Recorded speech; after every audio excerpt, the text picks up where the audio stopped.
Et bonjour à tous et bienvenue sur Mathis YouTube officiel. Et aujourd'hui, je vais vous présenter un ordinateur portable. Et oui, ça fait super longtemps que je n'ai pas fait ça.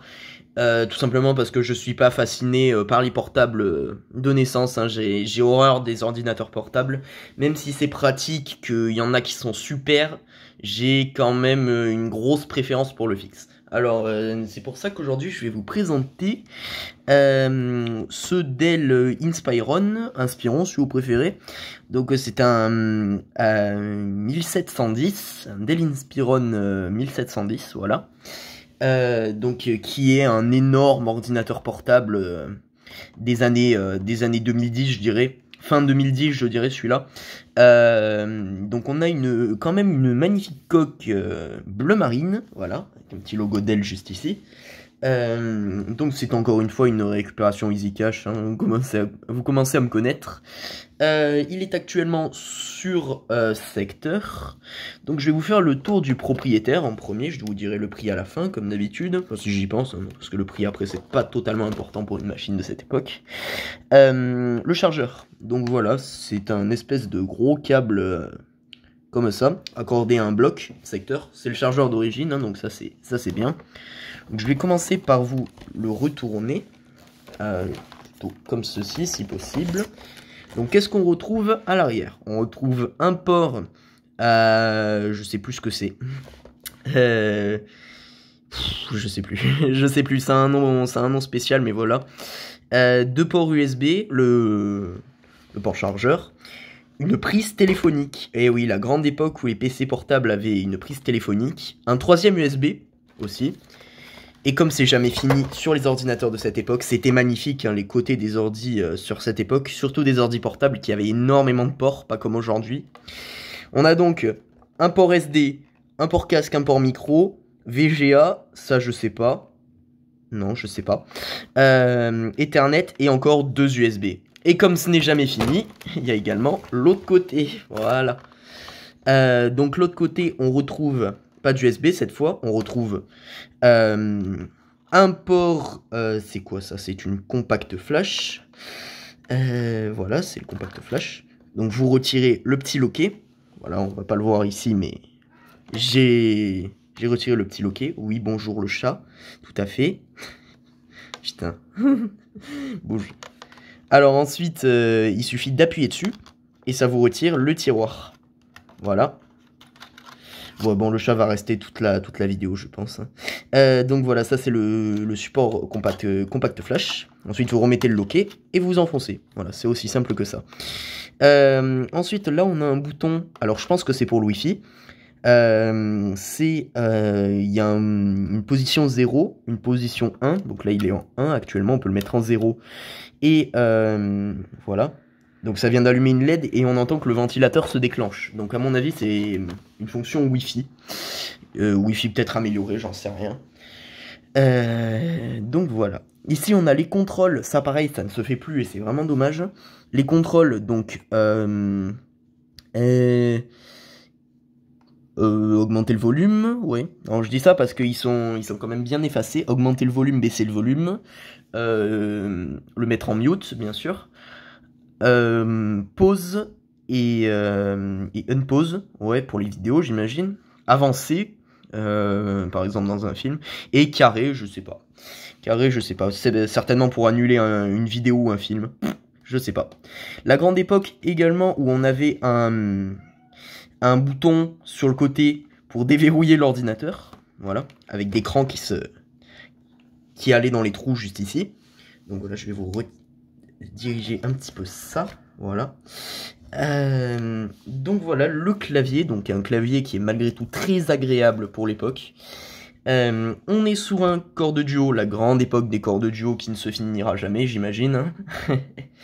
Et une multitude d'améliorations sur cet ordi. C'était vachement mal optimisé pour l'époque. Il pèse extrêmement lourd avec sa batterie. D'ailleurs, je vous ai pas montré la batterie. Je vais le faire basculer. Voilà. Petite batterie qui a un petit truc de spécial. C'est qu'il y a un bouton. Un petit bouton. Vous appuyez. Et là, par exemple, il me reste 3 sur 5. Voyant de batterie. Qui vous indique le niveau de charge de la batterie. Voilà, c'est aussi simple que ça. Et franchement, c'est très pratique. Ensuite, on a le cache, ça c'est pour le Wi-Fi. Celui-là, c'est pour la RAM. Et celui-là, c'est pour le disque dur. On a 2 emplacements de disque dur en SATA. Donc, on pouvait en mettre un seul ou bien 2 si vous voulez faire augmenter votre stockage. Donc, on va se l'allumer. Alors, d'origine, il vient avec Windows Vista. Voilà. Oui, on me voit dans le reflet, oui, totalement. Pas de mot de passe, ça c'est bien. C'est très très bien de pas mettre de mot de passe. On a un trackpad minuscule de chez minuscule pour l'époque. Et ça m'oblige tout le temps à reprendre mon mouvement, quoi. Surtout que la sensibilité est pas top. Voilà. Alors, j'ai installé les trucs basiques. Là, en fait, ça, c'est juste la vidéo de présentation d'EasyCache. Je vais pas vous la mettre parce que c'est une pub. Et j'ai installé Roblox. Non pas que j'aime Roblox, mais c'est un jeu qui s'installe vraiment vite et qui permet de tester à peu près toutes les performances du PC. Même si Roblox demande pas énormément de graphique. Voilà, de graphisme, pardon.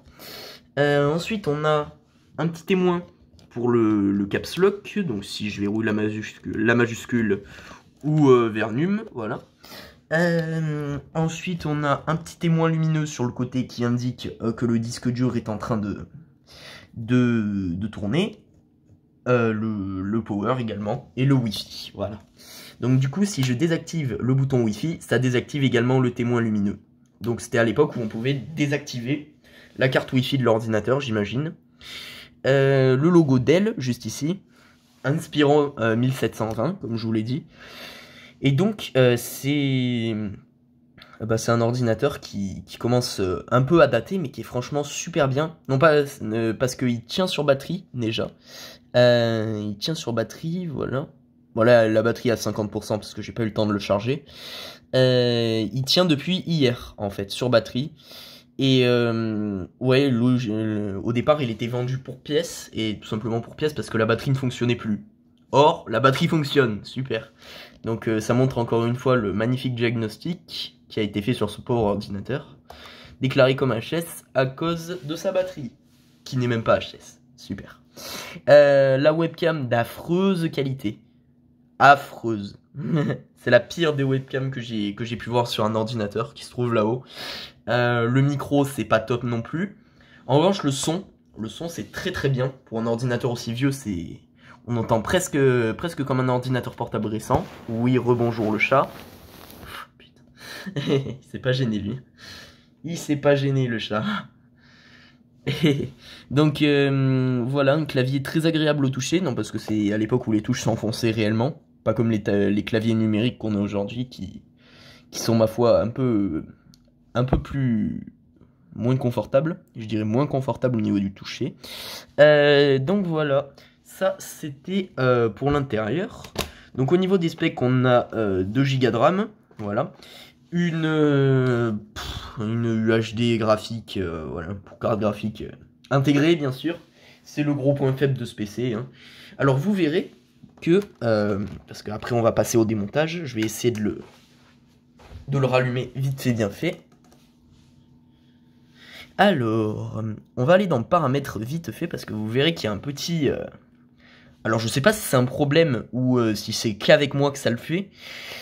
Donc du coup je vais dans système, s'il veut bien l'afficher. À propos bien sûr. Hein. Et donc là il nous dit 2 Go de RAM. Voilà, Core de Duo 2 Go de RAM. Voilà. Alors vous verrez que dès que je vais l'éteindre, voilà vite fait. Voilà, donc le cran est en très bon état. Je vais le retourner pareil. Voilà, parfait, c'est retourné. Donc je vais essayer de prendre un tournevis cruciforme avec ma nouvelle boîte de tournevis, magnifique. Hop, un petit cruciforme classique. Donc on va ouvrir juste le compartiment de RAM. Vous verrez qu'il y a un petit... Pour moi, je sais pas si c'est un problème ou si c'est normal qu'il y ait ça. Donc voilà, très facile. Très facile d'échanger des pièces. À l'époque, c'était super. Ça pareil, les trappes Les trappes, donc là on en a 3, ce qui est énorme pour l'époque. Vous ne le verrez plus, j'imagine, sur les PC, parce que il faut tout optimiser, et l'accès, par exemple, à la RAM, là, ça pourrait se faire encore, mais ils ont décidé de le supprimer. Voilà, pour qu'on puisse pas changer la RAM et qu'il faille tout enlever. Voilà. Donc là, c'est... Vous allez voir le problème. Donc là, c'est de la DDR2. Ils nous disent 1 Go DDR2. Or, je vous ai montré qu'il y avait 2 Go de DDR2. Et il n'y a pas d'autre barrette. Où est la deuxième barrette? Il faut me le dire. Je sais pas du tout à quoi ça correspond. Est-ce que c'est l'ordi qui est erroné, qui a essayé... Est-ce que c'est un mec qui a essayé de faire une upgrade? Je sais pas du tout. Et voilà, 1 Go de RAM, alors qu'il nous dit 2 sous Windows 10. Alors, faut savoir que c'était avec Windows Vista, hein, à l'époque. Donc ça a peut-être changé des trucs à ce niveau-là, même si j'en doute. Lecteur DVD, également. Lecteur DVD, ça ne se fait plus du tout sur les ordinateurs. Donc on va quand même le redémarrer une dernière fois, pour à peu près compter combien de temps il met à démarrer. Oui, on me voit toujours dans le reflet quand l'écran est éteint. Ah, mince, ça je crois que ça veut dire que j'ai mal remis la RAM. Ça c'est un peu con. Alors mon pote, qu'est-ce qui se passe? Il y a un petit truc qui clignote. Bon, je peux pas avoir mal remis la RAM, hein, vu que je l'ai bien claqué et que je l'ai bien poussé jusqu'au bout. Donc je vais retirer la batterie. Rassurez-vous, hein, l'ordi est éteint, donc ça ne l'abîmera pas. Par contre, si vous retirez la batterie pendant que l'ordi est allumé, là c'est sûr que ça va l'abîmer. Alors, on a toujours un petit truc qui clignote. J'entends le disque dur. Je sais pas ce qu'il a. En tout cas, ça a pas l'air d'être un problème grave non plus, hein, parce qu'il me faisait ça hier également. Soit il finira par s'allumer tout seul. Non, je sais pas. Quoi qu'il en soit, je pense que je vais bientôt couper la vidéo. Parce que voilà, on a fait le tour. On a fait le tour de l'ordi. Et ben voilà, moi je vais vous dire à la prochaine. Pour une nouvelle présentation, je pense. Donc voilà. Allez, moi je vous dis à la prochaine.